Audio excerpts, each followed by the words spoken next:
আত্মগোপনে থাকা চট্টগ্রাম ১৫ আসনের সাবেক আলোচিত সংসদ সদস্য ডক্টর আবু রেজা মোহাম্মদ নিজামুদ্দিন নদভীকে গ্রেপ্তার করা হয়েছে।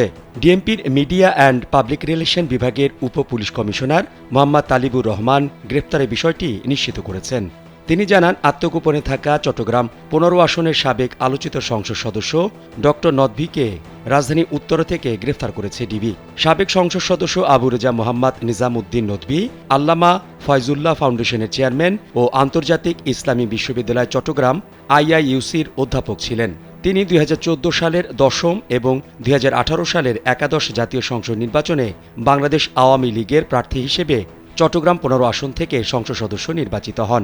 Double million offer Walton fridge কিনে পেতে পারেন ২০ লক্ষ টাকা, রয়েছে কোটি কোটি টাকার নিশ্চিত উপহার। নদভী সোশ্যাল ইসলামী ব্যাংক লিমিটেড ও ইউনিয়ন ব্যাংক লিমিটেডের শরিয়া বোর্ডের চেয়ারম্যান এবং অগ্রণী ব্যাংক লিমিটেডের শরিয়া বোর্ডের সদস্য ছিলেন। চট্টগ্রামের আন্তর্জাতিক ইসলামী বিশ্ববিদ্যালয় ট্রাস্টি বোর্ড চেয়ারম্যান নদভী ও অন্যদের বিরুদ্ধে সম্মানীর নামে ১০ কোটি টাকা আত্মসাতের একটি অভিযোগ দুদকে জমা পড়েছে।